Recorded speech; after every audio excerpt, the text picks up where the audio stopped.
Warning: the contents of this podcast series often include sensitive subject matter and themes that might not be suitable for all viewers. Potentially triggering issues are discussed, and viewer discretion is advised. If you or someone you care about are dealing with issues that impact their mental, emotional health, sexual health, or physical safety, please check out the resources linked in the bio or reach out to us directly. We are here to assist you toward emergency care and experts. Prioritize your well-being and sense of safety.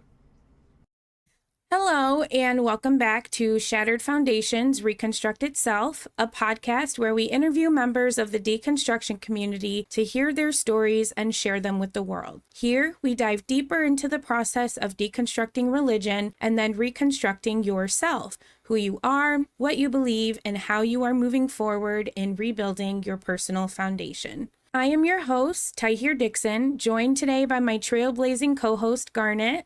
How are you this evening?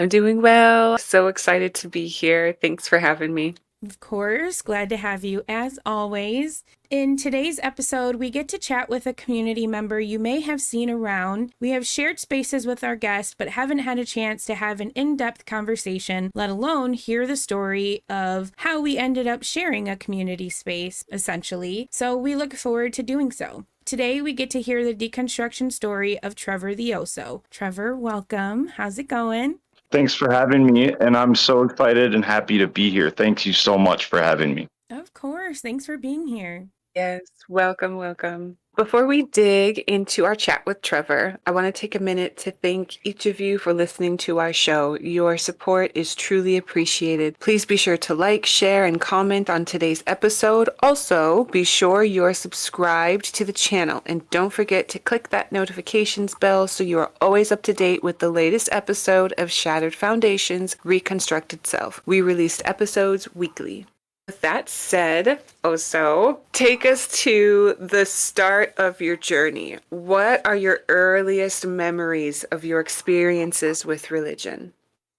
Oh, my earliest memories would probably be my kindergarten year when I was being brought to the middle school that I went to for CCD classes, catechism education classes after school at my own school. I went to St. Elizabeth Ann Seton's Catholic Church in Holman, Wisconsin. They taught us very young that you need to be in pursuit of confirmation and you were already baptized, and this was just part of that process, and it was as essential as your public education or private, whatever you're getting. But that was definitely the earliest memory, and it was weird to me because it was at the school. Mm-hmm. Okay, so wait, you were going to a public school or you were going to a Catholic school? I was going to a public school. I'm from a very small rural town in Wisconsin. My Catholic church, one of two in the town, the other one's Lutheran, was directly across the street from the middle school.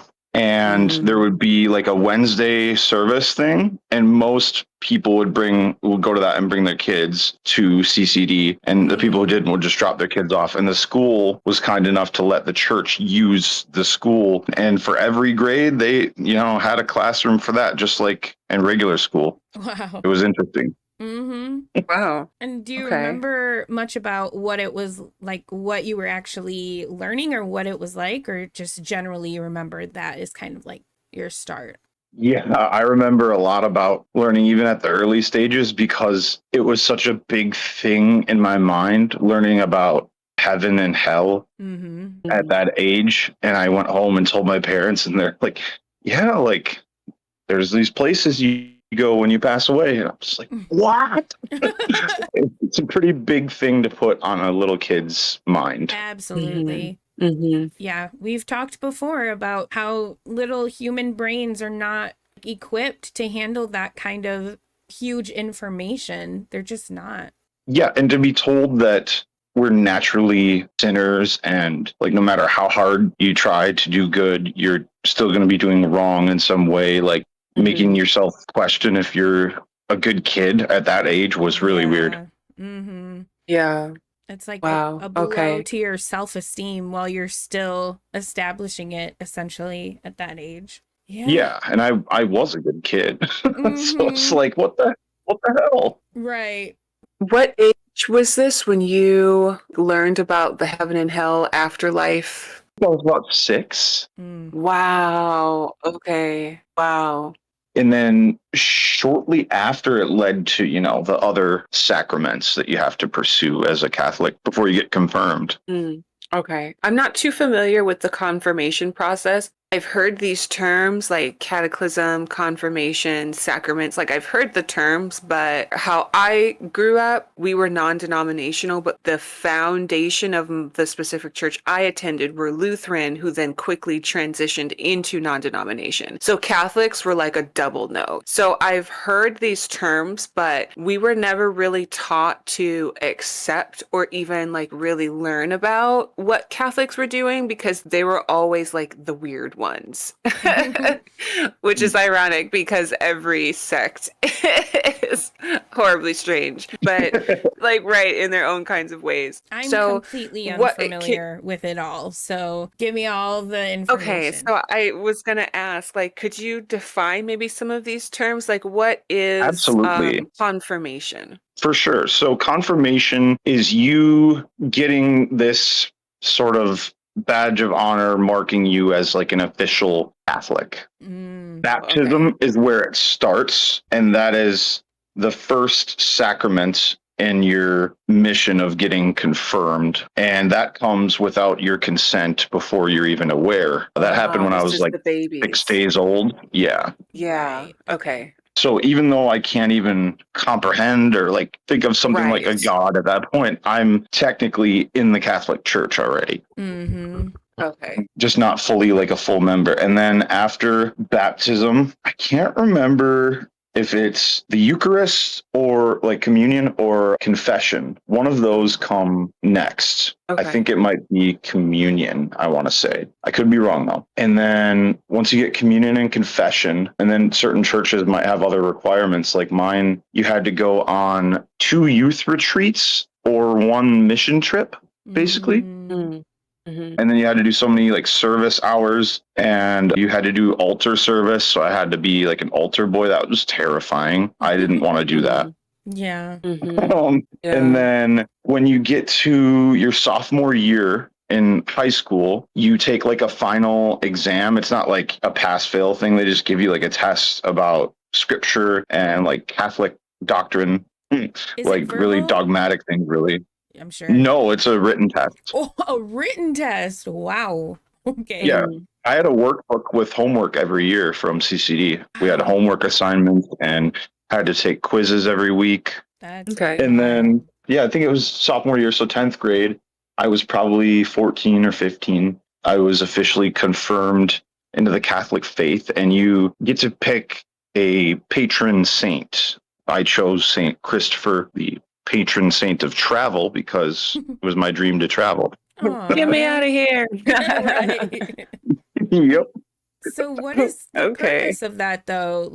It's almost like a vetting process. It's like that's what it seemed to be to me. Like when adults were converting to Catholicism, other than like the water baptism, because that's done to like babies, Mm-hmm. they would have Mm. to go through the other sacraments as well. Mm-hmm. And there's other sacraments after confirmation too, by the way. Marriage is considered one. Holy orders, which is like the priesthood. I Mm. think there's another one. I can't remember. And then your last rites, Mm. having a priest read you your last rites at your before you pass away. Okay. Yeah. Wow. Yeah. So that's a Huh. lengthy process. But I was wondering about the like choosing of a saint part of it. Is that Yeah. just about who you pray to? Like, what is that piece? I never really understood that because I was like, there's people that accuse us of, worshiping Mary and all these things with Mary. Mm-hmm. And Yeah. now you Yeah. want me to have like a saint that is like on a pendant or a necklace or something I keep in my car. Like Mm-hmm. that's It's not gonna giving Pokemon. Like, Right. I choose you. basically Mm-hmm. Yeah. my Spoiler alert, they are all ineffective. Right. Or like a it's like sports team is kind of what it was sounding I like was to me. the But Brett Favre rookie card. It's like, dude, I got my Saint Elizabeth. right. Yeah. Exactly. Huh. was actually an awesome saint, by the way. I do happen to love the lore behind St. Elizabeth and Seton from the church that I went to growing up. Did you ever get into studying the saints? Quite a bit. I had a book on them. Okay. I was Oh, given by okay. like a youth minister. Oh. So my familiarity with saints within the Catholic context are really, I learned about them mostly because like in my higher education endeavors, I was pursuing education in like African and African diaspora studies. And then I also lived in Haiti for about like 4 months. So I learned a lot about I learned a lot about saints mostly because I was taught how to juxtapose them with the way that enslaved people coming from Africa would try and keep their African roots and their traditions. And so they would recognize some of the powers that were imbued in the saints. They recognized those same powers as being attributed to what was called in Yoruba traditions Lwa. So the Lwas were like spirits or entities or deities, things like this. And to disguise them maintaining their traditional religions, they would say that they're praying to Saint so and so, but would ascribe like the colors or the offerings that they would leave would match how they would be praying to the Lwa. So it was a Wow. way to survive the plantation trafficking by saying, oh yeah, I'm a through and through Catholic. And literally it's like voodoo. Right. It's like a cover up. That's awesome. Yeah, that's Yeah. interesting. So most things that I learned about Catholicism is in that context. It's in the context of people trying to survive the colonization genocide that comes with Catholicism, especially throughout Africa and like the Americas. So I know more about saints than I know about like what a sacrament is or like confirmation, like the other kinds of things about Catholicism, because most of that other stuff wasn't really as important as keeping track of the saints because it was a way to track the African deities that they would then kind of like Trojan horse into and then just pretend that they're in church and praying to Jesus. Wow. Wow. Yeah. That's wow. Yeah. The Catholic Church has done a lot of damage to the entire world. I mean, Yeah. Mm-hmm. responsible Mm-hmm. for the doctrine of discovery, I believe. Yep. What's that? The doctrine of discovery was the Pope, the papal bulls in the 14th or 15th century, I think. They put out these documents because they were thought there was some authority of the world and essentially Mm-hmm. trying to justify the colonization of so many people. And it was arguably the beginning of racism as we know it. Oh. Yeah. Wow. Yeah. Can't believe I've never heard of Okay. that before. Yeah, and I hold So Catholics really go ahead. responsible for that. Sorry. Aw. Yeah, I mean, likewise, we see I know that there are many efforts made in the United States, but like across Canada, they have a Truth and Reconciliation project, and they've had to bring a lot of things to the Vatican, like to bring this up and tell the truth about what actually happened. And so there's a lot of ongoing conversations with the specific churches, like located in Canada, but there are conversations that are happening internationally because they need to be approaching the Vatican in order to really hold them responsible for sending people over here anyways and enacting all this harm. Mhm. So that's a huge reason why I appreciate our deconstruction community as a whole, because it provides that space for people to not only get away from religion, but then like start to get the tools and start to have the frameworks to then become mobilized around accountability. Because deconstruction is not enough. Like individually moving away from religion, it really isn't enough. We have to deconstruct all of the things that are packaged in with it, the racisms, the Mhm. phobias, the isms, all of that, like the excess stuff that just is loaded into the theological framework. But also too, there needs to be continued efforts to talk about the harms that these religions have brought, and each one has their own flavor. Lutherans brought their own kinds of things, and then the Protestants have their own, each, and then the Mormons too, like each flavor enacted their own kinds of harm, So yeah, true. across really like around the planet. Catholics, though, it really is one of the most long-standing, how do I say, perpetrators There you of go. that harm. So I didn't know that your background was in Catholicism. It's kind of nice to be able to get some inside snapshots into Catholicism specifically, because I have a lot of questions like about the Vatican and even just like the structures of it. So yeah. Me too. And I just have to say there's so much truth in what you said about unpacking it all, because Yeah. I just had my toes in the water when I started to revisit scripture and question my faith. And then as I deconstructed, I realized how much internal misogyny was pounded into my head, and homophobia and all of these other things like that were just like residual effects of being around all these people that have believed the same thing for so long and perpetuated it for so long. And like so many people say, I'm just the first person to be breaking that chain in my family. Wow. Wow. Good for you. Wow, that's a huge deal. That's a really huge deal.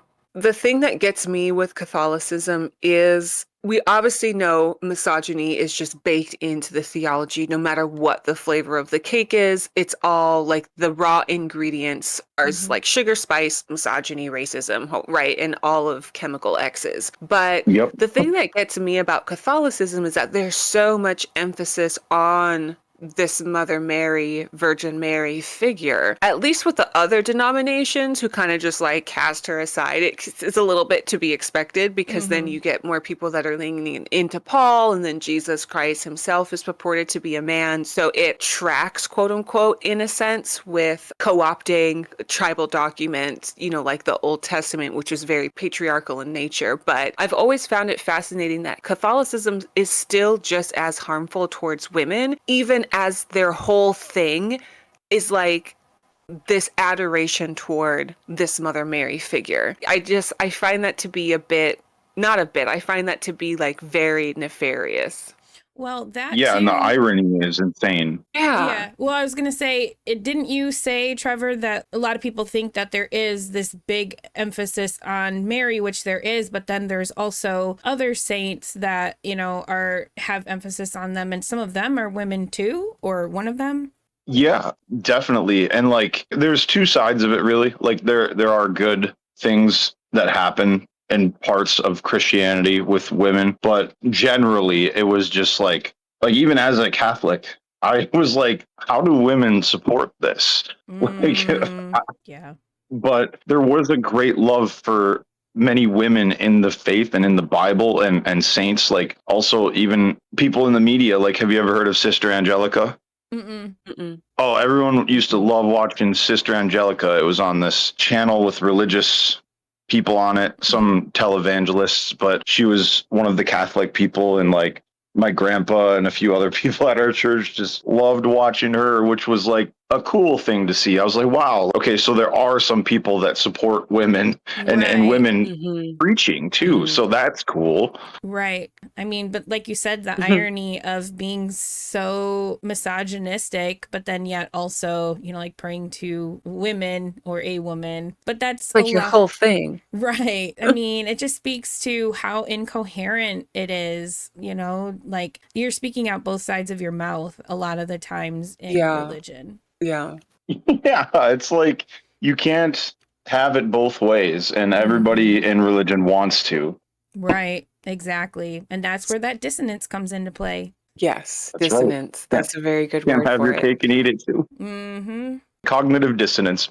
And I feel like too, that's where the narcissism is so easily able to get stuck, in there, embedded in there, because you can say one thing and do another, and you can always just sneak around accountability, because look at all these figures that we have. Also sit down and be quiet in the church, but look at all of these women figures that we have. But you mentioned something interesting. You said even while you were practicing, you wondered how women supported the religion, supported Catholicism. What age did that really hit you at? I was in 7th grade. Wow. And okay. Yeah, we had 2 conversations in CCD class that really changed my perspective when I saw how it affected the girls in that class and how they responded and listening to their responses. And I was like, I'm with the girls, dude. Like, what the hell? Mm-hmm. So the two subjects were, one was the pro-life, pro-choice thing, and Mm. they kind of, denied science and were like, you're a murderer if you support pro-choice. And then the second part was when, this was in seventh grade, they told us that if you're a boy and you do the act of pleasuring yourself, that you are committing mass, I don't know if, can I say G-side? Because you're wasting Oh, so many potential lives, and that wow. it was somehow doubly sinful for girls and women to do that, something about doing that for pleasure or something. And Oh, all the girls were like, what the hell, the boys are wasting potential life, come on here. And I'm like, right. hey, they actually have a Wow. point. Right. That's wild because Wow. I've heard that, used in debates and stuff where it's like pro-life, pro-choice. It's like, well, what about when you masturbate or whatever? Aren't you, unaliving kids or whatever? But I've never heard it like kind of put into the doctrine before. That's interesting to me. Yeah. And that they can Mm. tell us at that age that, you wait till marriage when you do that. And if you do that with anybody, you have the intention of creating children, and you don't do that otherwise. I would never, as an adult, tell somebody else's seventh grade child that. Right, exactly. But Mhm. that does make Wow. sense that they're very kind of weird around that whole thing because I do remember when I was in high school, one of my best friends was Catholic. And I remember it was this big thing. She was so mad at my friend because my friend was, sexually active at that time, but she had said that she was on birth control. And my Catholic friend was so upset about that. And I never quite understood, like, why would you care so much? But I guess now I have more context knowing that Yep. the way that they see all of that is kind of twisted in that way. Wow. Yeah. Mm. They're Mhm. against contraception fully. Actually, when I was 17, my father told me the worst I ever hurt him, the biggest slap in the face that he ever had as a parent, was because he found a box of unopened, unused condoms under my bed. Oh, So wow. Wow. Mm. That's Mm. wild. I was like, my argument was, hey, I'm 17. I don't need to be paying child support at my age. Right. But that didn't go over so well. Mm-hmm. Yeah, it's the doing it of it all. But I'm also thinking too, like, because we do talk sometimes in these conversations with Christians about, like it's clear that this was written by people who had no idea how things really work. And so I'm thinking about it and I'm Mhm. like, okay, so if quote unquote spilling your seed is, like murder or whatever, like a waste of life, then what about periods? Because Yeah. isn't that like women doing some semblance of that? But there's like nothing you can do about it unless you go on birth control. You can like, stop it or whatever for the most part, depending. Do you know if that's something that's ever talked about or Oh, not? yeah. Oh, really? Yeah. So the girls immediately brought that up in our class, and the teachers said that, they're not at fault for that, that they're not in sin for doing that. That's a natural process that their body does. Mm-hmm. And then they're like, wait, so how are we sinful if we were to do that act? And their response was something along the lines of, you'd be doing those types of things for pleasure rather than engaging with another person trying to create a baby, which is like the sinful part of it. I don't know exactly Mm, how, but there's this thing Wow. about being against enjoying doing those Yep. types of intimate things with somebody in Christianity, which is crazy to me. yeah. Mhm. Wow. I know Yeah, that is wild. Yeah, and I remember one of the churches that I went to, it was so like unheard of that there was this pastor who was like open about, oh yeah, me and my wife, we get freaky. And then he'd be like, but we're married, so it's fine. And so it was kind of like, Mm. wow, somebody who's like condoning, being freaky in bed, basically, but the catch is, but I'm married. So, but I just remember thinking that was, wow, I can't believe he's up there, on the stage talking about it. I feel like it's false advertisement. I feel like it's a form Yeah. of grooming because Yep. if you make it off limits until you're married and then you've got, reinforce teachings in the Bible that are saying things like, well, if you just absolutely can't hold it in, then just go ahead and just marry right away, right? So you get people marrying younger and younger that don't know how their bodies work, and they don't understand how the cycles of reproduction actually are. It's just like you're really setting people up to fail. But I think in the eyes of the church, it's, in a sense, it's like a recruitment, because you get younger people that are marrying younger and then having kids because they don't know how reproduction actually truly works. And a bunch And of they're them. not allowed to enjoy. Yeah. Yeah. So not being allowed to enjoy what your body is able to do for you, because that's typecasted as being sinful. That's typecasted as the devil. It's just so wild being on the outside looking in now, because it's literally the purpose of the nerve endings in that part of the body. Right. Yep. Like, especially the, I'll just get not graphic, but medically correct, the clitoris, for example. There is no other function Yeah. for this part of, there's no other function for the anatomy. So even just making the claim that it's sinful to enjoy the chemical release, the neurological release, the things that come with self-pleasure, it really does do something in the psyche, because one, most people are born with the parts with that anatomy. Obviously, they develop, appropriately with age. But as the body matures, it is designed to experience pleasure. But then you've got like this psychological battle between what the body is naturally capable of doing and what the psyche is calling good, bad, right, wrong. So yeah, it's in seventh grade.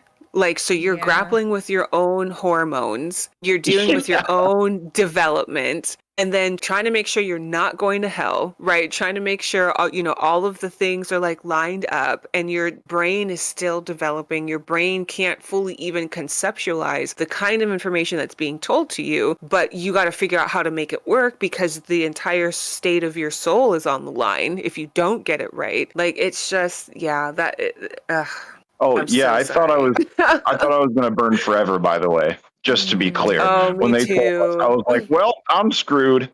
Literally, Well, literally. Um yeah. yeah, I actually had a bit of a like crisis moment at a younger age Mhm, because I thought I was mhm. going to hell. You know those vending machines that there's like a little flap that blocks your arm if you were to reach up and try and steal stuff out of there? Yeah. Mhm.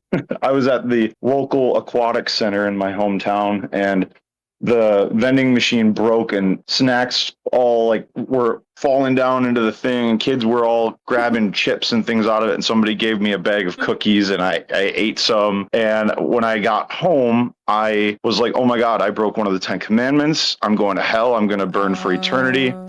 So I emptied out my piggy bank because I was about probably fourth or fifth grade at this point, and pulled together like $3 or something in quarters and rode my bike frantically back to the pool and like begged the lifeguards working there to take my money back and to forgive me. And they're like, dude, we didn't even care. Like, it's some cookies. Right. But I was like, no, you Wow. have to.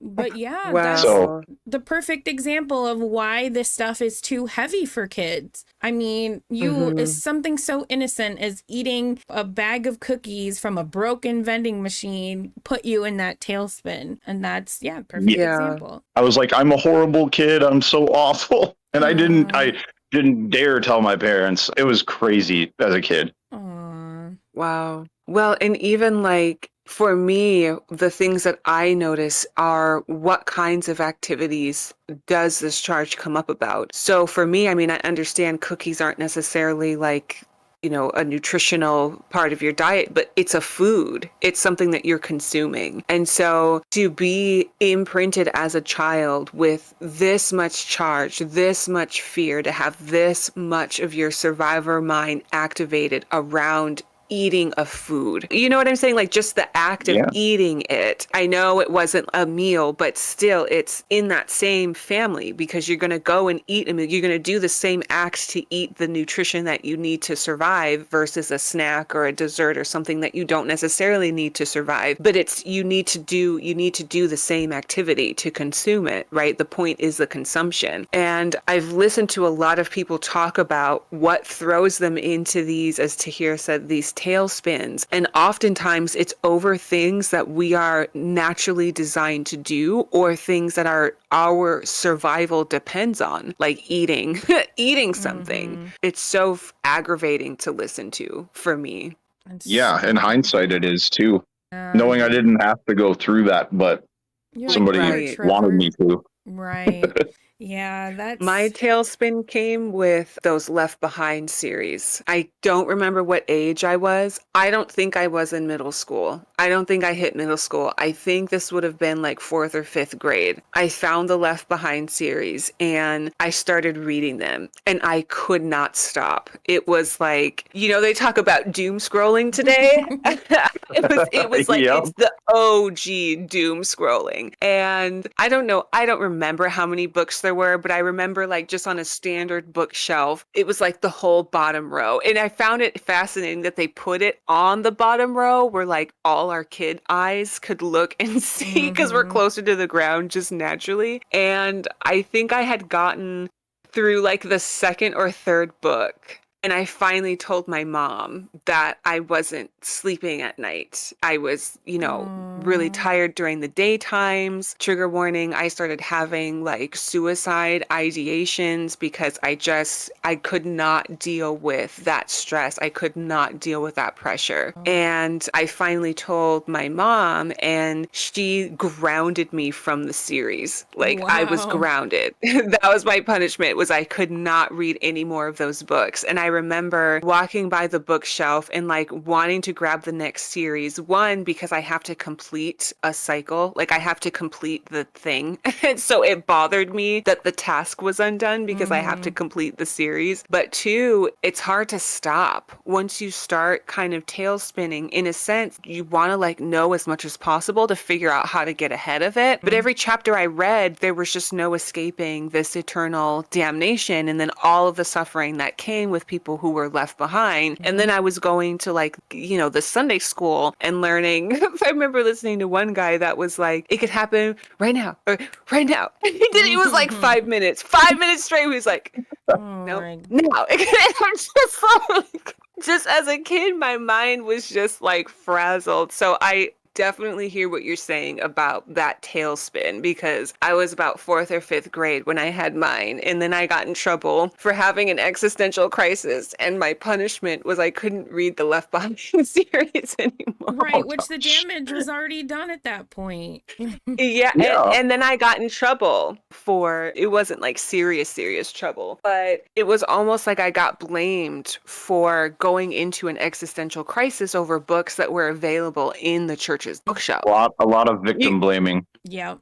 yes, that's it. Yeah. Mm-hmm. Yeah. Yeah. So, how old were you when that happened with the cookies? I think I was 10 or 11, maybe. I mean, I still had a piggy Okay. bank, and it was like a pig. Oh. Yeah, okay. Okay. So if we're Wow. tracking then the journey, so at the youngest point was kindergarten, and then you have the piggy bank thing, and then it was it middle school or high school Yep. when you had the conversation about masturbation and all of that. Yeah, Yep. middle school. So is there any like big things that you remember happening in that time or Yeah. So before confirmation happened, there were two things that really stuck out to me. The first would be on our required youth retreat trips to get confirmed. On one of them, it's like when a lot of evangelical folks will say, well, have you had an experience with the Holy Spirit? Or it's just like they were encouraging us to do this. And I didn't know what that meant. And we were in this like dark assembly hall that they said you could worship and pray. And you were supposed to be like seeking out like the Holy Spirit interacting with you in some way. And I didn't feel a thing. And I saw Mm-hmm. my classmates next to me, some of them dropping to their knees, bawling their eyes out. And I was like, what the hell is going on? I just want to go to the water park at this place. Right. I know exactly what you mean when everyone around you is so quote unquote filled with the spirit and this, that, and the other's happening. And you look around like, wait, huh? Like, is there something wrong with me? I don't feel it. But yeah, they were encouraging you to go in there and have a delusion. Yeah. Yep. And I'm glad that I didn't, by the way, I guess. The second is a lot more intense. Have you ever heard of Stations of the Cross? No. No. Okay, so in some Catholic churches, you'll see, I think it's 12 or 13, you'll see like these little, almost like picture things or like a plaque, and there'll be 12 or 13 of them, however many, and there's Roman numerals on them. And they're like periods throughout the time when Jesus was carrying the cross to his crucifixion. And you take a turn doing this in front of all your peers at the church. I had a giant wooden cross put on my back, and I walked across jagged rocks on bare feet and stood with the cross on my back in front of my peers while somebody pretended to whip me and put a spear in me, and they put a crown with fake thorns on it on your head and made you suck on a sponge soaked in vinegar and all of these things. Oh, wow. And you were how old? What?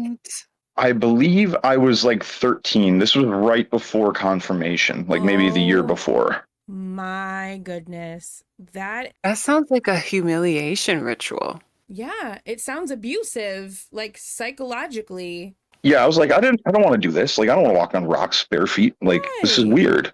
Yeah. I like that you're like, Wow. so far, it seems like, there's all of these things that are like put in place to turn you into a Catholic, if you will. And it's like these things keep happening where you're supposed to go one way, but you're kind of like in the back of your mind, there's something that's like, no, I don't like this. I don't want to do this, or this is weird. Yeah. Like, I do like that there's It's like the more you get exposed, the more you're like, your heckles come out. Good for you. Yeah, and the whole time I was like, if God's real, like, pretty sure we wouldn't have to do all this, and it could be just as easy as you say the things you need to say, and God would know. Like, exactly. I don't know why there's all this show and all these things like that everyone else says they have to do. It don't make sense to me. Right. And it's like, that's a good do point. I want to praise a God that I'm supposed to demean myself for? You know what I mean? Mm-hmm. That's a good question. Yeah. Mm-hmm. What were the teachings that they provided about the Holy Spirit? I mean, obviously they believed in the Trinity, right? Catholics believe in the Trinity for the most part. Okay, so what role does the Holy Spirit play in the Catholicism that you were exposed to? Yeah, so there's a lot of explanations. One angle was like things that are unexplained. Sometimes miracles are just, like I said, things you can't explain, coincidences, or people like getting better when they're seriously ill, or maybe they're terminally ill and the doctor says they have a year to live, and they become Christian and they live 20 years, and somebody say, that's the Holy Spirit at work. Oh, okay. But okay. Yeah. Did they do the tongues thing? Like speaking in tongues? No. Okay. There was none of that. And it was said to be, I think, something more biblical, that like people had a gift that they could speak either a bunch of languages or a certain language. And it was like this special ability that people had in these like ancient times. So it was like left there, or it was still, there was some people that could quote unquote speak in tongues, like in today's time. Yeah, not in today's time. It was just that there were some biblical figures that could speak in tongues, but they told us it wasn't like, when you see people at a Southern Baptist church bop somebody on the forehead and start babbling. Okay. Okay. So they could accept it in the biblical time, but it wasn't something that they accessed in our modern day. Correct. So it wasn't the should have bought a Honda, but I bought a Nissan. It wasn't none of that. No. Should have bought a Honda. That was later on when I went to visit my mom's non-denominational church. Interesting. Okay. They did that there. All right. Yeah. What was Mass like? When you come in, if you have already, now I'm forgetting, it's been so long. I don't know if it's once you're confirmed or once you've received communion that you dip your fingers in the baptismal font with water and do the sign of the cross before you go to your seat. Once you get to your seat, there's going to be people in the choir singing like the opening hymns as people are getting to their seats, and the priest and the nuns and the altar people are coming out, and then they do just a couple of verse readings and songs in between, and there's like a program you can follow that you can grab when you come in, and then the priest will give the homily, which is like a part of scripture, and read it, and then they'll be like, okay, what does this essentially mean, and give you like a story of their own or somebody else's, or a funny like joke with a lesson in it. It was really my favorite part of church, especially with this one priest who he had lived in many different countries and traveled the world. He got like 3 different degrees studying in different areas, and he would tell us all kinds of crazy stories. And then I think it was right after the homily, we would do communion, the body and blood of Christ. The crackers and wine was churned into that essentially, and you do that, and then That was every Sunday? yep, every Sunday you receive communion. Once you receive communion the first time, you do that every Sunday. Wow. Okay. And then it was pretty much the end of church. They do like one last song and then announcements, and usually people that were sick or dealing with a loss or struggle, or people that just asked for somebody to be prayed for, they'd read off like a long list. They'd say, this person just lost their mother, this person is battling this, please pray for them, please come to the pulled pork dinner Friday night and have a great Sunday. That was about it. And then most of the middle-aged white women would proceed to go verbally assault a waitress at Perkins. Right. Sounds about right. And tip Sounds poorly. about right. Yeah, tip nothing. Right. So when you were in the non-denominational church, so you've talked about the differences, notably like the sense of community, the participation, more collective participation. People are sharing personalized stories and getting feedback like in real time from sharing those stories. What other differences did you observe? Especially like I know Catholics are big on the hymns, and I don't know that they do any other forms of worship in terms of like having a live band and mixing in contemporary music, things like that. What was that experience like being in a non-denominational setting? Were you guys singing the hymns in that setting too, or what did that look like for you guys? It was much different. As crazy as we ever got in the Catholic Church was when they sang Amazing Grace. That was as unorthodox as they'd go. Oh man. Okay.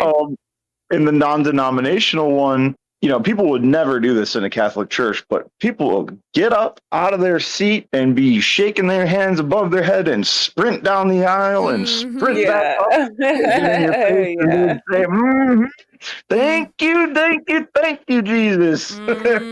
Yeah. I can't lie. Like, even if it wasn't about Jesus, I was like, I love your positive energy right now. Right. Yeah. Okay. Cool. Yeah, and that's, that's always one of the things that has really made me sad is like, a lot of the figures are so questionable. Like your pastors, your preachers, for the most part, I mean, they're not sincere. But like you think about the people in the church and like, yeah, they're having like these like physical reactions, like these emotional reactions, because they are so invested. They truly, honestly believe it. They truly love God, like all of that. Sometimes maybe it's for a show, but sometimes it's genuinely people like expressing love for this God that they think has done so much for them. And it's really sad that these are the people that are being taken advantage of. Yeah, because if you saw that energy put somewhere else where it could do good, other than cause more cognitive dissonance, you'd be like, the world would be so much better of a place. And it truly is a testament to how the dogmatic beliefs in Christianity are holding back the progress of the world and have been for a long time. Yeah. Absolutely. Yeah.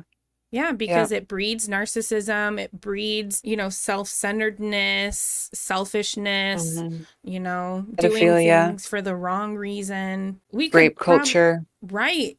Yeah, I was going to say we could Yes. probably sit here and go back and forth and start naming all of the ways that it's harmful to society, to people. I mean, it's endless. It really is. And I mean, and to that point, like, there's on the other side of that coin, all of the quote unquote benefits that we could maybe possibly attribute to some elements of the religion are not found exclusively within Christianity. They aren't even found exclusively within a religious framework, period. Like anything that we think could be good or amazing or beneficial or something that could be counted as a net positive towards society, those things exist outside of religious frameworks. So there isn't very much offered from these religions besides examples on how not to live, besides these memories of like, this is what we're not going to be doing on this planet anymore. Yeah. So go before ahead. we proceed, I want to make sure you don't feel like there's anything that we're missing between you get confirmed and then this point where you're a part of this church. Nothing really with Catholicism. Okay. Like, once I got confirmed, I was like, so now I only have to go to mass on Sundays and that's it? Right. W. Right. Honestly, I guess that is kind of, one of the pros, if you will, of the Catholic flavor is, I mean, you don't have to go 5 times a week.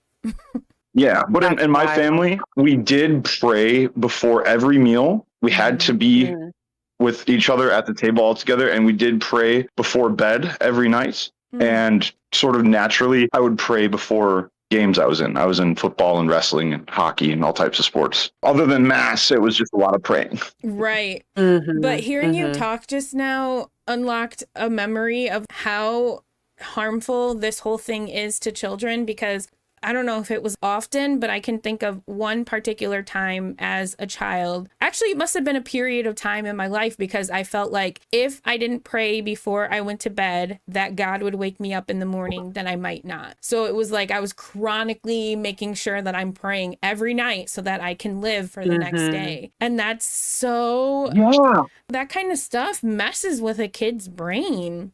Oh my gosh. You're so right. I was scared of that too. So your unlocked memory just unlocked my memory like just now. Okay. Do you remember the now I lay me down to sleep? I pray the Lord my soul. That was the prayer that I said. And if I die before I wake, what the fuck? I pray the Lord my soul to take. Yo. Yeah. Every night. I forgot about that prayer to hear until you said something just now. Like I forgot that I was doing that too. That's wild. Yeah. And like, why are we, and it's, what do they call it? The precious moments, my precious moments. Like those are things that are given to like babies, to children. And so like you grow up with this prayer and it's like, wait, why are we worried about dying in our sleep at like 6 years old? Yeah. But I'm sorry, Trevor, what were you going to say? No, you're so right. Like, I'm really agreeing with everything you're saying because like, at that age, like I get done saying it some nights and I'd lay there and I'd be like, wait, what the hell did I just say? Right. Right. Yeah. What if I don't wake up? Yeah. Exactly. Wow. It's like putting fear in, like all of it is so much fear in the brain of children when their brains are not equipped to handle it. And that's when it goes, awry. And So much again, back praying. to that same point of having to activate around activities that we're biologically designed to do. Right. So before sleep. you eat, you have to pray. Before you sleep, you have it. Yeah. Wow. Before you eat, before you work Yeah. out or in a sports game, like things that people are going to do.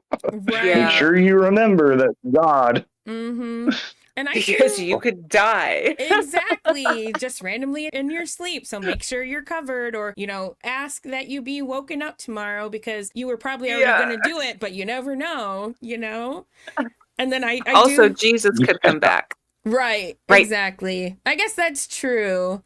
Because when the rapture comes, are you considered dead? Like, do you die and then get called up? I guess... Maybe no, you disappear and leave all your clothes behind. Don't you remember Kirk Cameron explaining? Right, but I just mean, like, is that maybe what the prayer is referencing? Like, if I get raptured in my sleep, please, Lord, take me? No, No, that's just regular dying. Like that's just Oh, regular, okay. regular. You got a brain aneurysm, or like you I had a heart gotcha. attack, or yeah, like SIDS, like the sudden infant death. Like that's just Mm, like regular, regular dying. The rapture's different. right, You leave right. your clothes behind, and Right. we're all naked. We're Yeah. all naked in the Mm, sky. yeah. Right. Like, do you We're get such a sent up to the conservative position that you cult. died in? Oh, the condition that you died in. That's a good question. Like when you, I don't know. It's all, I mean, none of it's real. So we can sit and ponder, like try to make Yeah. sense of it. But it doesn't make sense I really. I did have a beautiful idea in my head about heaven, though. Like, I knew this girl that she didn't have the use of her legs; she was in a wheelchair, and I just like envisioned in heaven, like her like running Oh, and like yeah. just Mm, being happy. And I was like, okay, that could be a cool thing. Like, Mm-hmm. mhm, Yeah. mhm. Yeah. Dealing with that cognitive dissonance. I mean, yeah. Okay, so you get confirmed, and you told me you had books on the saints, so you obviously there were some elements of it that attracted you. Even if you like had questions or like, oh, I don't know how people can believe in this, there were still things that you took interest in. Were there any other parts of like the doctrine? I know Catholics like they have their own Bible. They also have other kinds of texts that they consider sacred. Did you ever get into reading those kinds of sacred texts, or was it mostly Mm. just the saints where you were like, yeah, I could get behind the saints, or I could get behind this idea of heaven where people are, have use of limbs that they don't have while they're incarnate here on earth? Like, are there other elements of the doctrine or like the writings that sparked your interest? yeah, just like as I said, I experienced a lot of adversity, Mhm. and there were a lot of stories of perseverance in the Bible, Mm-hmm. and Mm, they really just kind of gave me hope. Like, it's just like in mhm, a TV show you watch or a book you read other than the Bible, where characters that persist motivate you in your normal everyday life, maybe inspire you. Like, kind of just following Jesus was like a dangerous thing, and people are like experiencing adversity and they continue to do it. But another thing that really interested me was, like I said, some of the saints' stories, ways mm, they helped people. Or, like, for example, Saint Elizabeth, she was an orphan, I believe, and she basically had to become an adult at a very young age, and that's where I kind of related to her. Mm-hmm. There were some things like that I really connected with. Other than that, not much, other than The Prince of Egypt will always be an amazing film. Yeah, I love Classic. it. It's so good. Classic. Oh, So yeah. historically inaccurate. Right. Yeah, but like as a Classic. kid, it's just like a core childhood memory, I guess. It's like Yeah. Mm-hmm. I Yep. watched this in CCD. Also, they showed us the Chronicles of Narnia for some reason. Oh, Yeah. yeah. Yes. I've heard Yep. that it does Same. have like a Christian basis, like the story does. I was like, this seems like you should be calling it blasphemy, but whatever. We get to watch a movie, Right. Right. Right. And Mm-hmm. it's not Veggie Tales. Mm-hmm. Yeah. which, by the way, should be called fruit tales. They're all gourds and berries. Oh my It's gosh. You're true. so It is right. true. That's It's true. funny. Credit to So Forrest Valkai from the Atheist Experience. He figured it out first. Okay, credit where credit's due. But Yeah. yeah, good old Veggie Tales. So you are an adult. You start going to this new church with your mom. So I kind of had a really rough, I guess you'd call it an adverse childhood. If you've been asked the 10 questions, all 10 of my fingers were down when I was asked those. Mm-hmm.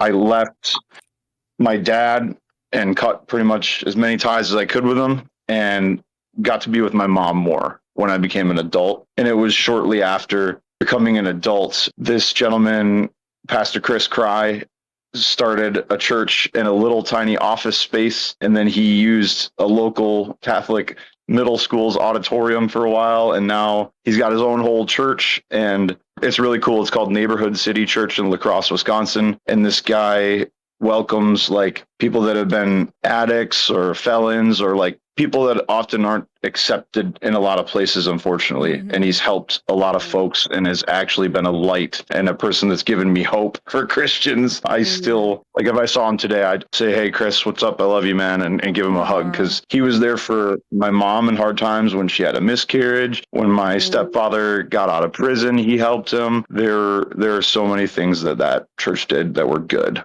Well, that's good. Good. Yeah. Good. It sounds like a little bit more casual in the Catholic religion.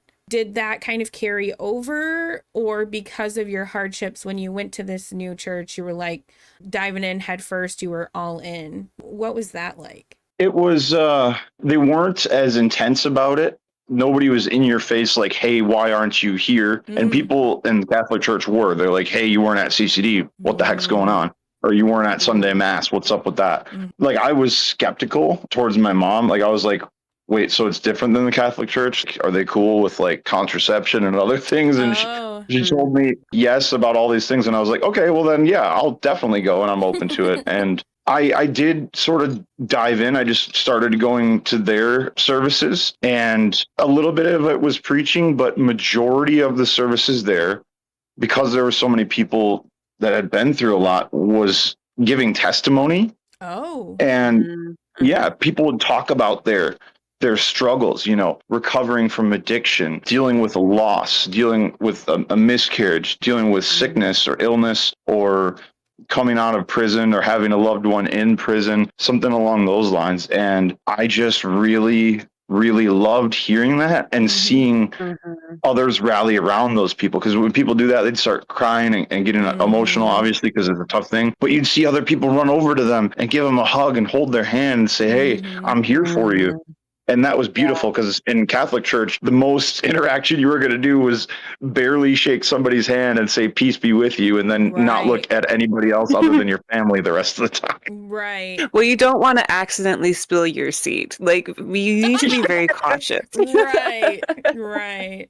That's funny, but I've never seen that or heard of that where testimonial is integrated into the service, and it almost kind of sounds like group therapy in a way. So that's fascinating to me. I wonder how common that is. I mean, Garnet, have you experienced that? Yeah. There were times for testimony for people to come up and share experiences or stories, things like that. It sounds like your church really focused more on that element of it, kind of like the talk therapy portion of it. So we had designated times for it, but also like we moved it along. We had to move it along. But yeah, yep, that was a part of it. That's interesting. So Yeah, it was interesting. It was just cool to see, Yeah, no, Yeah. definitely. Because that's, I mean, it's warm, right? It adds warmth into your experience with religion when what you come from is so cold and rigid. I mean, that's exactly what comes to my mind when I think of Catholicism, is cold and rigid. Yes, and we'll talk about it more when we get down the road. But like growing up that way made me a very rigid, black and white thinker and person. And as I've deconstructed, I only learn how fluid the world really is and how fluid I am. Yeah. Right. It'll do that. I mean, this stuff is baked into your fabric, like who you are as a person from such a young age. It's going to impact you ultimately. Yeah. One of the things that bothers me about, people like, "Oh, well, what about the good things it does for people? It helps people to, get through hard times, and it helps people, get away from drugs and da da da." And it's like, but how much more effective would it be if you realized that that's you doing those things? That's another way it's holding you back from seeing your full potential and like what you can do for yourself, because you're so busy putting it onto this higher power. So it's like, even that's kind of not really a great thing. It's like what it helped you to do for yourself, like what you did for yourself, that's, a good thing for sure. But you don't even get the credit for it. Exactly. Because all glory to God, you don't even get the credit for the work that you're doing to bring yourself through something that could be traumatic. Yeah. That's what I didn't enjoy very much about. So I'm a recovered addict, and Yeah. Way to Thank go. you. It'll be like 9 years next month. Awesome. Yay. Good for you. Wow, good. But I really did it on my own. I Yeah. steered clear of NA because it is a Mm-hmm. requirement in NA to give yourself to a higher power. Mm-hmm. And I have a huge problem with this. And if I had the money, I would start like a secular NA or Mm-hmm. something. We Mm-hmm. need it. Mm-hmm. Yeah. Yeah, Yes, we do. agreed. We do. Because it's just another way to capitalize on vulnerable people, you know? Yep. Yeah. And Yep. it just felt so discrediting. Like people always say, like, I've overcome so much adversity in my life. I escaped a parent that was abusive and a narcissist, and I started my adult life as a homeless person and fell into addiction. But I turned my life around and pulled myself up by my bootstraps, as they say. And I've done amazing things since then. Yeah. And it was all my own work. And when I Yep. argue with Christians and they make me say things like that expose myself a little bit, they say, "Oh, well, that was God." I'm like, Oh, that's just the Mm-hmm. biggest slap in the face because those yeah. people work hard to get out of those positions. Yep. Yeah. And a lot of 100%. people don't make it out with their lives. Yeah. Yeah, A lot of I people shouldn't don't. be alive. Like it surprises me that I have made it. Yeah, against Oh, all Yeah. odds, I have made it. yeah, you did. Right. Right. And like you Wow. Well, said, you did it. congratulations. And we're glad Yes. you're here. Yes, congratulations. That is so awesome. On your, what, 9 years you said? Yeah, Yes. yeah. It ultimately was probably to cope with Christianity and the way I was raised. But yeah, it's been 9 years. Wow, I should be more proud of that. Yeah, That is absolutely. really cool. That Yeah. is really cool. You know, because like when you talk about it, you feel like you're exposing yourself. But I mean, while it is putting you in a like vulnerable space, so to speak, that is definitely something that you should be proud of. So, you know, I don't Mm-hmm. know if you should feel bad about sharing that with people. Like you should share it proudly, you know? Everybody Yeah, has struggled, but you made it yeah, out of it. And that is what matters the most. exactly, Mhm. exactly. It must have been a stroke of luck, or I'm either that, or I'm just really talented and smart, and I don't know how true that is.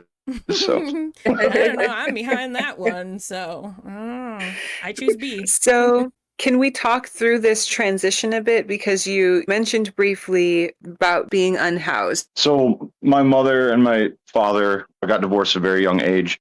When I left my father's house, my mom had been remarried and then divorced again. She had custody of my three sisters and was living in city housing, and two of them already had to share a room. And she knew that I was without a place to stay, but I was like, I'm going to couch surf or do whatever I need to do. I'm not going to be a burden on my mom when she's dealing with all this stuff already. Yeah. So I did go to church with her, but I would spend nights in a certain laundromat or on a certain friend's couch. I ran away one night on Christmas Eve, my senior year, had a bad incident and just was done with it, and then started adult life houseless and just trying to find a place to crash every night. But my mom and I did have a relationship, and that was good. Like I could talk to her about the struggles of that, and she helped me get resources, and I could still hang out at her house sometimes and stuff. You know, it was a weird relationship, but it was still good.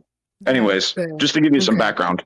Okay. So you're going to this new church. Oh, we didn't talk about like did you have a rosary? Were you doing like the prayers to Mother Mary and all those things? Yeah, so Okay. I had like 7 rosaries, I believe. Wow. Nice. Really going to heaven. Cool. Okay. Yeah. It was a common gift. Like I got like 4 for my confirmation. I got one at Okay. Christmas like every year. Mm. Which, how many do you need? I Okay. mean, do you just match it with your outfit that day? Like, wow. That's the thing is like nobody would even wear them. I'm like, you just use it to pray. Right. Yeah, yeah. Okay, so the reason why I brought that up is because I wanted to ask how much of the Catholic traditions did you carry with you into the non-denominational setting? Or were you just like, oh, no, guess I don't need these anymore? Like, was it tossed in the trash? Was it like etch a sketch, start over, blank slate? Or were there things that you kept up with, rituals or things that you kept up with? Yeah. When I left my dad, I like had the conversation with myself basically like I'm still gonna believe in God and Jesus, but Mm. I'm certainly not gonna be Catholic anymore because I don't agree with that. Right. Oh, okay. Okay. So I kind of just ditched it all and also sadly when I ran away, other than my school books and a couple pairs of clothes and some wrestling gear. I didn't really get to bring much with me, and I didn't get to go back. So I didn't get to grab any rosaries or saints Oh, books or anything like that. I even as an atheist now, I still would like to have that, you know? right. I mean, they're in your Yeah. Yeah. belongings. Yeah, which Yeah. that's interesting to me is like if you're so staunch in your religion, you know, whatever state you're in with your relationship with your kid, wouldn't that be the priority? Like, oh, make sure you've got these things, your rosaries, your X, Y, and Z, but apparently not. I mean, it's like we said, they use it as a blanket, you know, to be a shitty person, but they're religious, you know, but I'm a Catholic, so you can't say anything, you know, it's just scummy. Yeah. So yeah, like transitioning was just kind of, I'm going to abandon all of the doctrine and like old school beliefs I was taught. And my mom found this church where there's a pastor that says, you know, it's good to worship God, but we don't have to be as strict as the Catholics, is basically how I took it. So I was like, Right. that sounds great to me. Sure. Yeah. Okay. Yeah. So how long, like, were you going to this church? A couple of years only. Like I'd say for about 2 years, I was regularly going, and then I started to kind of get more into the substance use problems, and Oh, I really wasn't on anybody's radar really for a long time. okay. Is that what stopped you from going?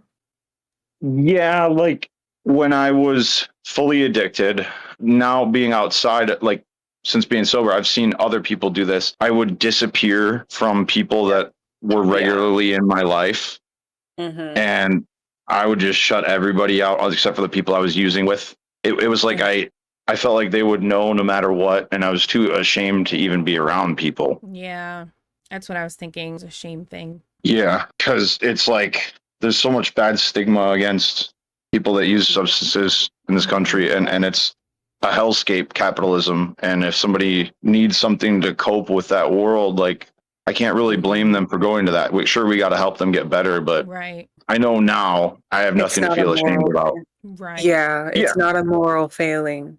Yeah. yeah, This no, I was literally just is coping. a Yeah. result. Yes, exactly. Exactly. So you're moving through your struggles with addiction. At what point does the religious thing start to break down for you? At what point does things not make sense to you in terms of the God figure, the Christ figure, the Savior figure, the overcoming the challenges thing that really drew you into the non-denominational church? What does that breakdown start to look like for you?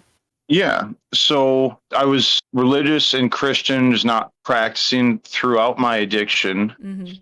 And I got to about my lowest point I had been in my life. And somebody offered me a job. Have you ever heard of Disney on Ice? Yes. Yes. Went to it. Yeah. So I got sober for a day and put on my best pair of clothes and begged my friend to let me shower at his place. And I didn't act like I was this together person. At this interview, I scored and I got a job as person working in retail, touring with Disney on Ice. Oh, wow. And it was incredibly difficult to get just to the start of that tour. But once I did that and got on the road, and I was about 23 at this point, I got on the road and been on the road for a few weeks.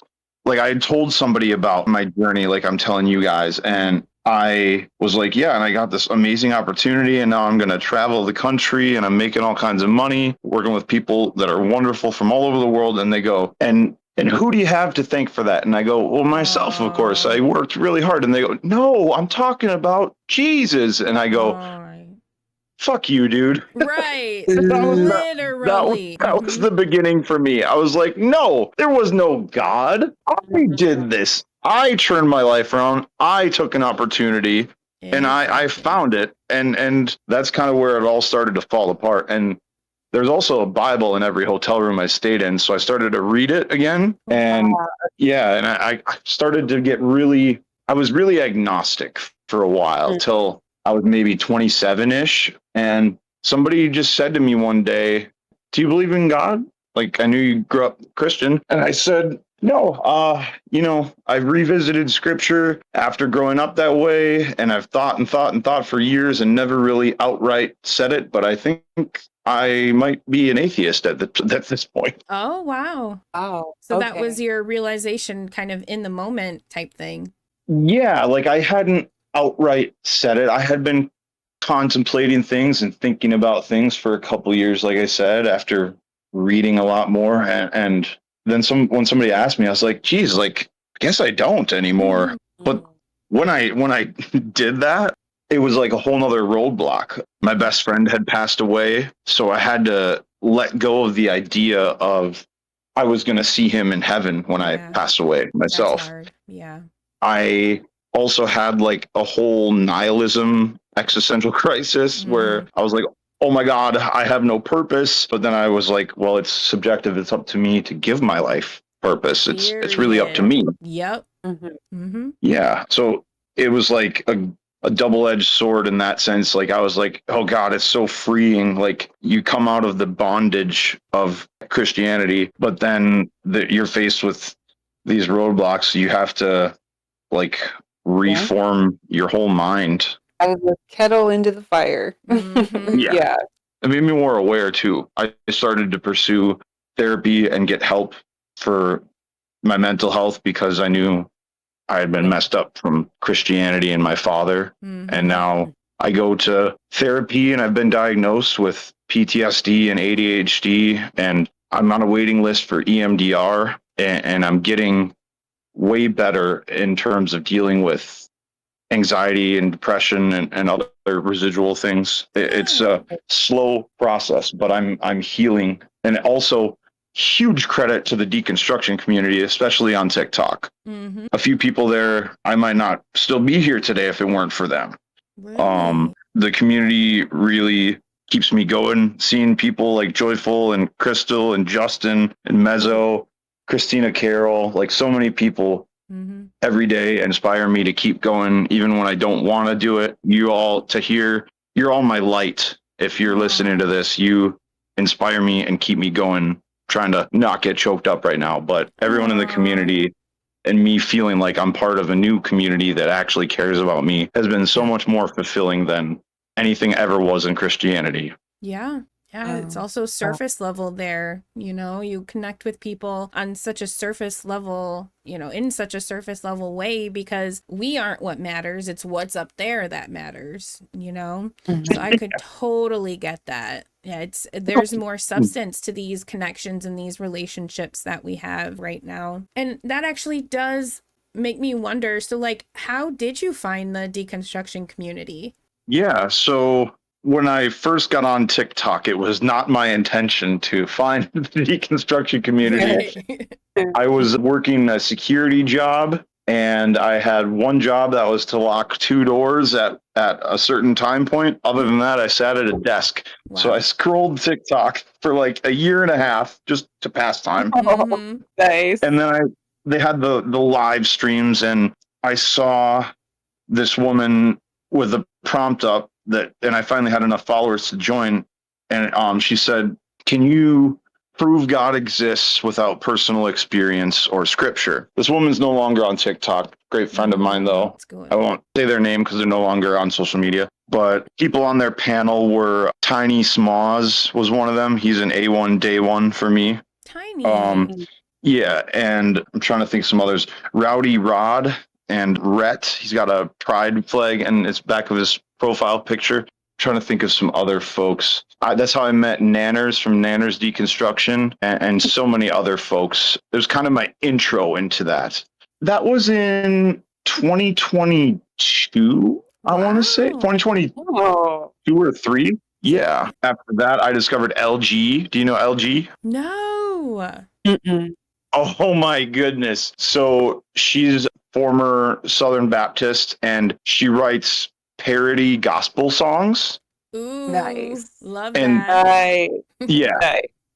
I laugh as hard as I do at Joel's songs, at LG's songs That's up my from alley. Joel Reads Are they Bible. like full Mhm. songs? Are they like full, like she does the whole song, or Um, is it like Joel where it's little so snippets? like she plays piano while she does it. One goes like, "Oh, just scroll on by like your God does when he's going past St. Jude's." Oh, dang. Got him. Yes. Um, Yeah. we've got That so is many so cool. bangers. I can't remember them all, but you got to look up LG Gray Comedy. She's a comedian, stand-up comedian as well. What? Okay, because I was gonna ask if she's still doing content. TikTok, Yeah. you said? Yep. Got multiple TikTok accounts because people obviously report that are Christian. Right. Mhm. Yeah. I love that. Yeah. I love that. I love music. Me I too. love music. Like the debate streams are, a lot of them can be very serious at times, which understandably so. There's Mm-hmm. like the demise of the entire country. There's just so much on the line right now, right? So I get it. But Yeah. I love the humor too. And I think that's a very important part of the deconstruction process is bringing in that sense of humor, especially since so much of our early childhood experiences for so many of us is racked with those like tail spin out existential crisis at very young ages. So I love when the humor is brought in because it gives us a chance to like physically laugh, but also get like that dopamine release and to just sort of release the nonsense in a sense, like see it as nonsense and then let it go and release it. I think it's a very important tool for deconstruction because not everything, needs to be, has to be, wants to be serious all the time. So I love the music. I love Joel reads Bible songs. I think when I found Joel, I might have found Joel and joined in like on a song. I think that might have been like my first impression of Joel. And man, do they just crack me up. So now Mm-hmm. I have to find this LG now because I Yeah. love comedy and the fusion of music and comedy together. It's gold for me. I Yeah. love that. I agree. I'm gonna look into it. Mezzo's diagrams have healed something in me. They're so If you Oh, guys, funny. yes. It's Go ahead, go visual ahead. learning. I It had a professor in graduate school that was relaying some time-old ancient wisdoms from indigenous people in Africa. This elder was like, read the books, learn the things, and you talk a lot about what you know, and that's good and that's fine. But if you can't draw a picture of it, then you don't actually understand it. hmm. And that's something that stuck with him, and then he passed that along to us, and of course, it was in a more, like, serious setting, like, "Now do your work and make sure you write the papers," and da, da, da, right? But yeah.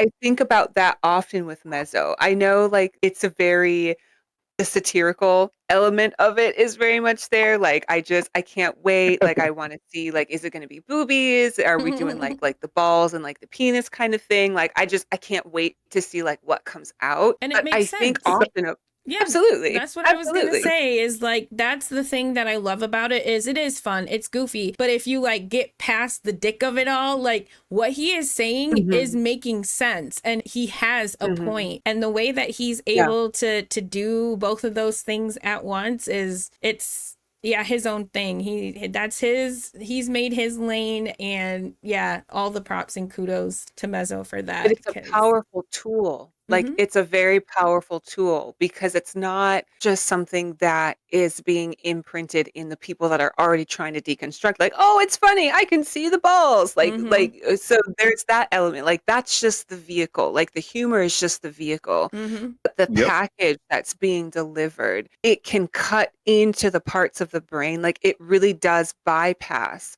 a lot of the elements in our cognitive thinking, which is why in, like, the settler colonial language in English, how they say a picture is worth 1,000 words, because they are vehicles that jam pack a lot of information that the brain receives all at once versus reading word for word for word and then trying to mhm, internalize or not internalize. It's a little bit harder to jumble yourself into pretzels over an image mhm, versus mhm. text versus the words. That's So black and white, I you know? Yeah. So I So true. appreciate like the elements of the deconstruction community that do talk about the words because words do have meaning and we have all of those left hooks around, what's in the text, like what does the book actually say? But I also too find that activating those other parts of the brain, especially around pictures, and then using humor to do that is just the cherry on top. But it really does activate other elements of the brain to receive information on a deeper level that it's not a little bit, it is harder to contort yourself around that. And then the best part is they are co-creators in the development of the picture. So it's not just Mm, Mezzo rendering something just from his own thing. It's a co-creation with the Yeah. person that's trying to express the idea. And then you have an image reflected back that just like as soon as it hits those ocular sockets and the brain registers that image and registers the shapes, it's like boom, boom, boom, like all the information just unfolds.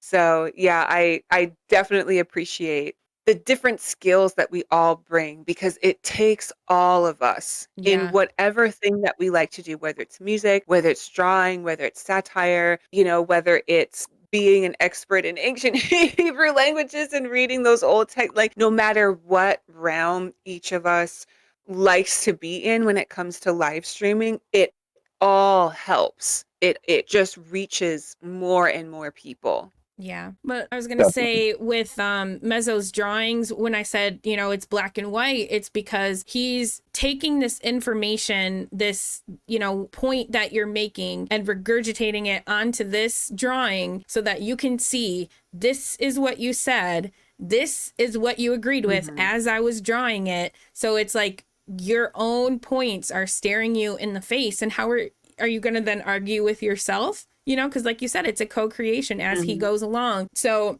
he'll ask the question, so okay, so you're saying this, and then he'll draw it, and that's a really powerful tool, not just because that is how some people learn, like they are visual learners, but also, yeah, your opinion or your point is being reflected right back at you, and you have to confront that. It's hard to, like you said, Mhm. pretzel yourself out of it. So That's why it's so smart and talented what they do. They're exactly. they're both very Yeah. talented. Mm-hmm. Yeah. Okay. So you find the deconstruction community like early on. And then when do you start to find more people Um, and I recently? found like smaller groups of people, I would say actually a little over a year ago. It's right when I really started to get serious about healing regarding my mental health. I Mm, just I mhm, had a lot of anger for a long time, a lot of unresolved trauma and feelings, and I didn't know what to do with it or how to deal with it. And I mhm, got into what's called stabilization. I went to like a crisis center for mental health, and I had to do that for only like 6 weeks, and then I had to wait. In the meantime, I was like, okay, well, there's deconstruction people on mhm, TikTok.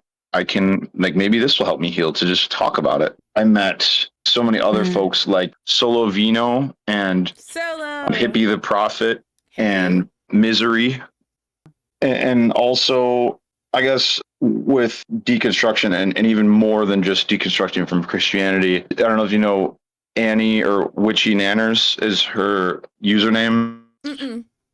Do either mm. of you know her? No. She was No. in an Assemblies of God church. Do you know what that is?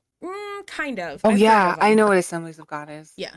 Yeah, and I got really close with Nanners and her community of people. Another host that she's up with is Daddy Satan or Atheist for Logic. If Mhm. you've ever heard of him, That sounds familiar. um, Mm-mm. Yeah. No, but Daddy and Satan is really funny. yeah, Daddy Satan. Um, and those folks really helped me deconstruct a lot of things that I like didn't realize were still internalized. Like I didn't even really know Mhm, what to look for in terms of fixing my cognitive dissonance, but just listening to certain people like that hmm talk about the misogyny and things that they're taught growing up and homophobia mhm. just really helped me see and think differently in general, if that makes sense. Like Oh yeah. I Yeah, wasn't yeah. outright saying anything hateful, but I still had these weird ideas in my head that it's like a habit you have to Right. break out of. 100%. Yep. Yeah. I think everybody should do that. I think if you stop at like deconstructing the religion, then you're doing yourself a disservice. Yeah. You're not really doing much at that point. And I use this analogy in therapy before, and I'm going to use it for this because it works really good. It's like when I was first deconstructing, and just from the religious part, like I was sitting on the edge of this pool and my feet were in the water at that point. And when you deconstruct everything else and take it all apart, you're really beginning to dive into that pool and actually be able to swim through your life like the rest of the people that are able to just swim normally. 100%. Yeah. Yeah, I like that. Yeah.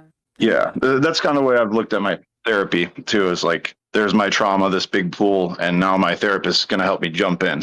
Mm-hmm.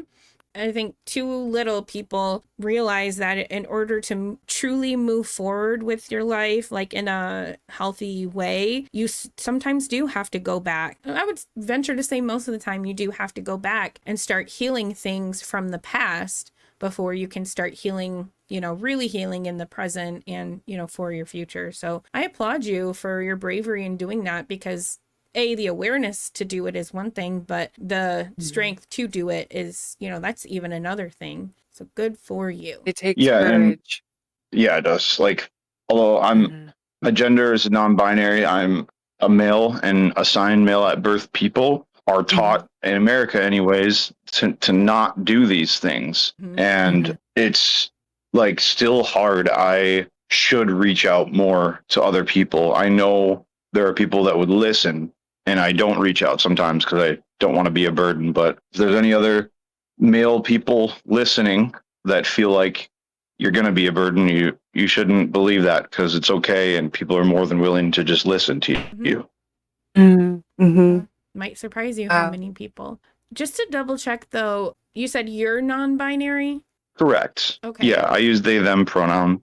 But yeah, I'm non-binary. That was a thing that happened after leaving to, in like probably about 2023. I like started not being afraid to express myself how I want to, and I'm came out in a way that I'm non-binary and I'm pan and I'm poly. I support, not traditional things, ethical non-monogamy, things like that. I support that. Good for you. Yeah. Oh, congratulations. I Yeah. also am Thank non-binary you. as well and use they them pronouns. So that's cool. I am I could have, asexual. okay. I could have never done that being a Christian though. Yeah. Like my growing up, I was told if I came out as gay, even, that I'd be sent to military school or grounded for life, or all of these threats. So I just was like, well, I guess I better be straight for my survival. And then when I For assessed these things when I was survival. older, I was Right. like, maybe I'm not fully straight. Yeah.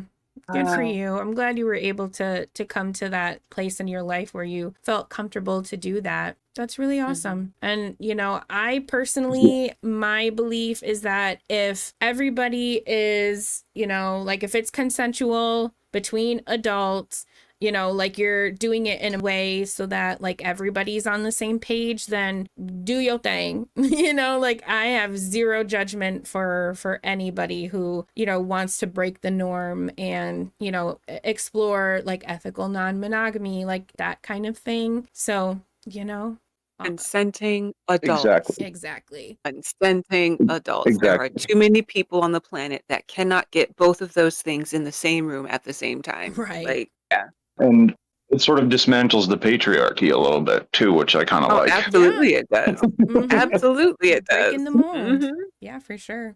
All right. And again, thank you for having me.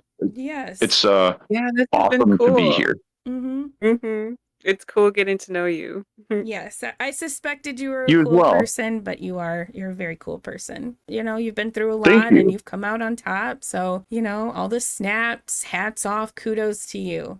And I mean that. Yes.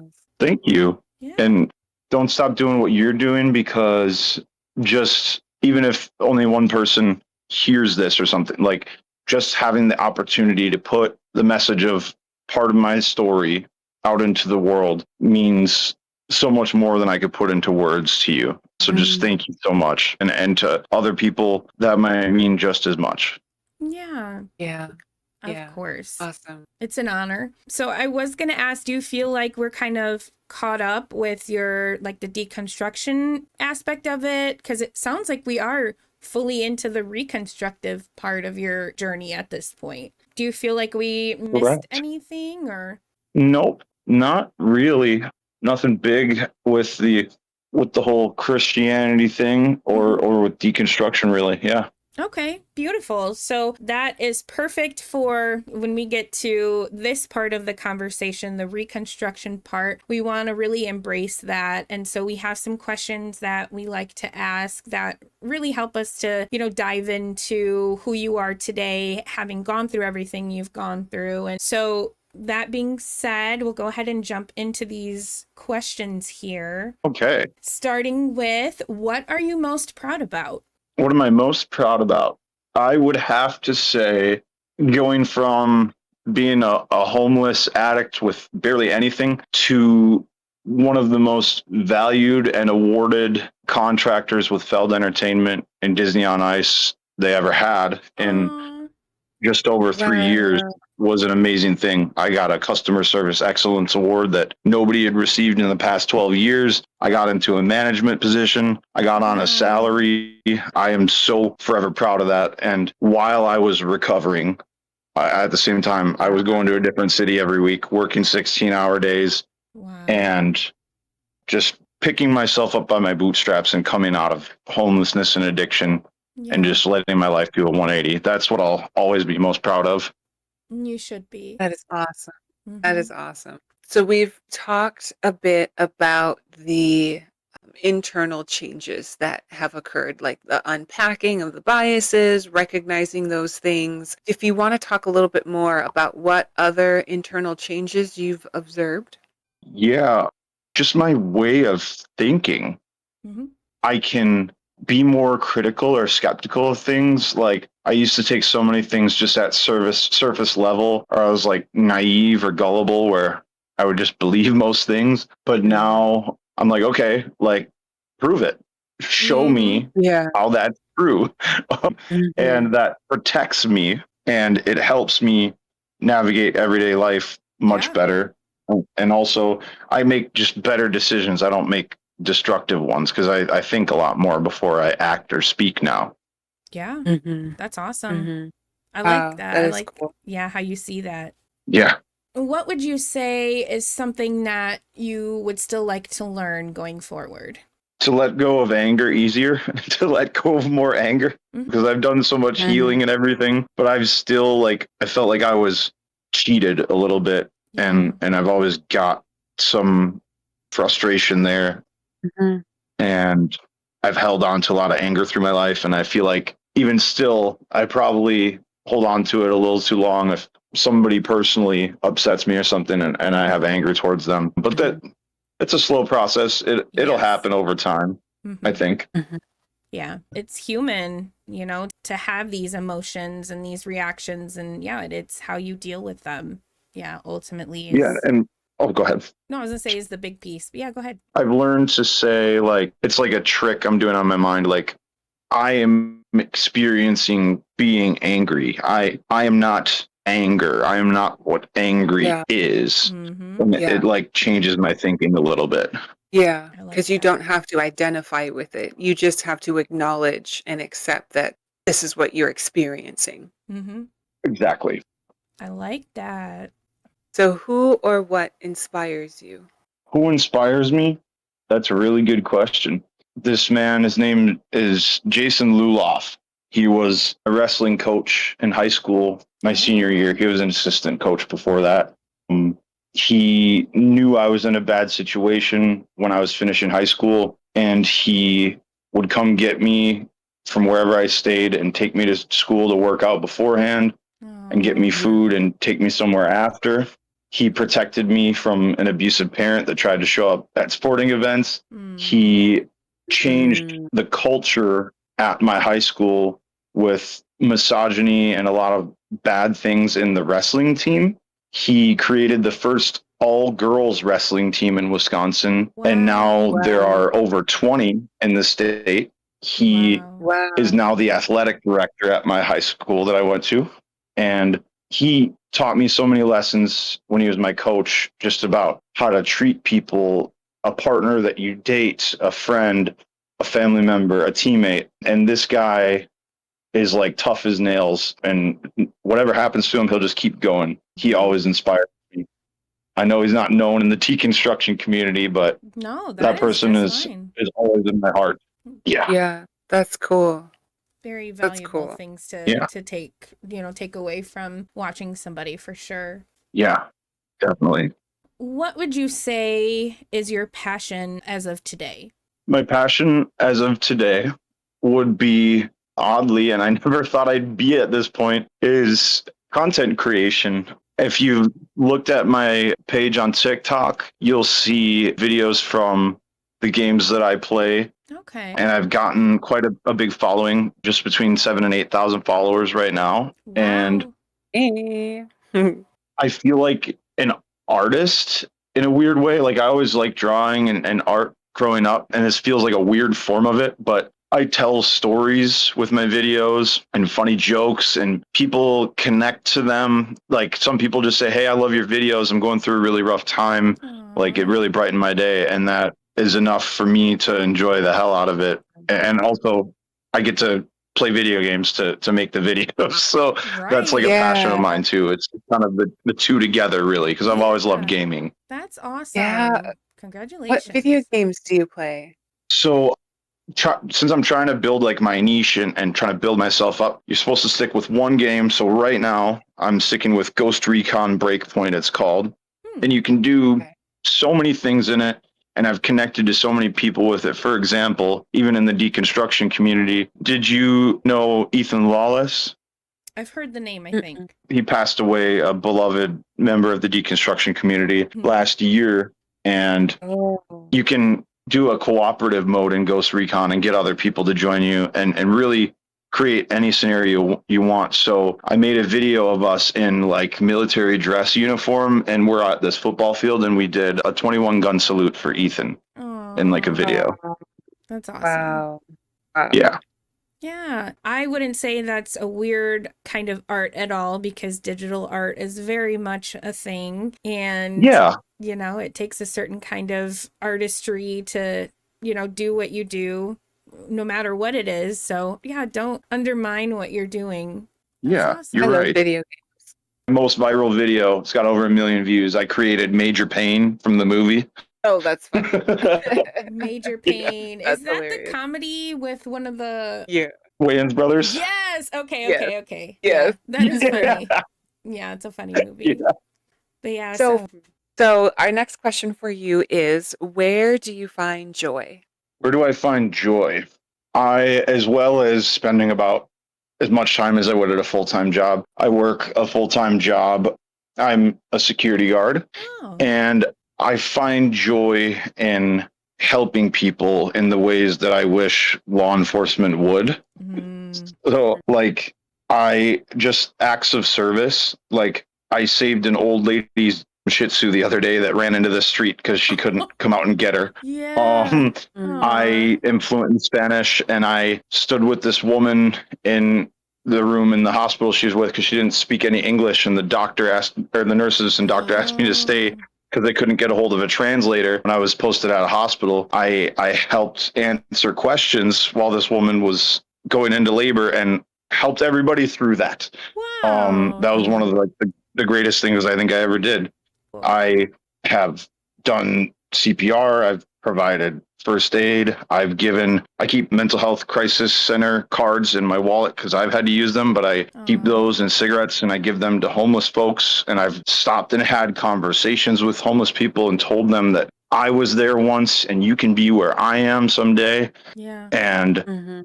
that's the type of thing that gives me true joy, not in the moment, but afterwards when I sit and think about how it probably impacted that person's day. Yeah. That makes me feel better than anything. I love that. Mm. I like you. And that means so much more that you see things that way now that you're an atheist because you're not doing it for anybody but the person you're doing it for and, yourself, but like not to win favor for heaven. You're doing it, to be a good person. And I think that means a lot more, in my opinion. So good on you. Yeah, it's not like I want to do good deeds and be this good Christian. It's like, this is the right thing to do. And I see other people as humans when other people might not. Yeah. And that's only because I've deconstructed. I love that. What would you like to contribute to this community? I would like to contribute advocacy for people that don't feel heard and people that have been harmed and oppressed, like women, people that are disabled, people of color, people in the LGBTQ community. I want to be a resource for people like that to reach out to if they are feeling alone or need a friend. And also want to provide like just a little bit of relief, whether it be like comedic relief or if somebody finds peace in watching my videos that I post or whatever. I just want to be there and be supportive and, you know, not let any people fall down like I have in my past and just be there for them to help them up. And that's really all I can hope to contribute, really, because there's people out there that are way smarter than me, like Justin, for example. I don't know scripture like that, and I can't debate like that. So I just try to do what I can do, you know? Yes, 100%. Yep. I encourage everyone to do that. Show up in whatever capacity you are able to, you know, whatever that looks like. It harkens back to what Garnet said previously, is everybody has something to contribute. You know, everybody's got their own way of doing things or seeing things or, you know, contributing, but everybody has value. And yeah, you should embrace that for sure. Exactly. The community's lucky to have you. Thank you. What do you hope to receive from this community? I guess what I have been receiving, which is peace of mind. You know, I've cut off a lot of people, but I still have people in my life that are very in Christianity, and I debate with Christians sometimes. And hearing the folks in the deconstruction community speak, even if I don't talk to them, even if I just listen to their live, it gives me peace of mind and it helps ground me and know that I'm not crazy and that I'm just being gaslit most of the time. Right. That's all I hope to continue to receive, and the love and support that I've gotten, because that means the world to me. And yeah, I just hope people continue to do that. Christina Carroll and her lives are one of my favorites for that. Always just makes me feel very sane listening to her live. I do like those creators that take a more like thought-provoking approach where it's like, let me posit a question or an idea or, you know, something that I've been thinking about and respond to that. And let's dig into that more, like zeroing in on beliefs and thought processes instead of scripture or, you know, the Philbro approach or what have you. I do agree that it's nice. It is nice. Yeah. I mean, it is fun to watch somebody like PMARS or Darth Dawkins get muted and then kicked out of a live. But it's funny for like 5 seconds, and then I'm like, okay, like let's have a real conversation now. Exactly. Yeah. But again, I mean, we're circling right back to the point of, you know, there's so many different flavors out there and they are so important, but whatever mood you're in, whatever you want to learn, whatever you want to talk about, there's, you know, a place to go. And I love that. But yeah, definitely. Exactly. So, I think that was our last question. Is there anything else that you wanted to add today? I know we've been all over the board, but is there anything any parting thoughts you have for us? Yeah, number one, I just want to thank you again, both, for this opportunity to share my story. It's very validating, and I appreciate that more than you know. Secondly, to anybody hearing this in the deconstruction community, you continue to inspire me, and I don't want any of y'all to stop. Everybody I know in this community is a beautiful person inside and out, and it's awesome to see everyone on this journey of changing their thinking and healing, and it's an honor to be a part of it.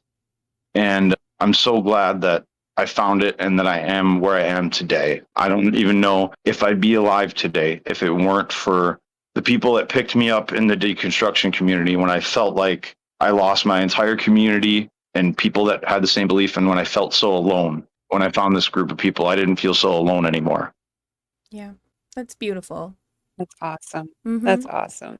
Yes. So everybody, this has been Trevor the Oso. I will be sure to put the information in the description so that you can go view their content for yourself. Let's support our community members and all of their endeavors. Thank you so much for being here today. It really has been a fun conversation. It's been wonderful getting to know you, and I personally wish you all the success in everything you do.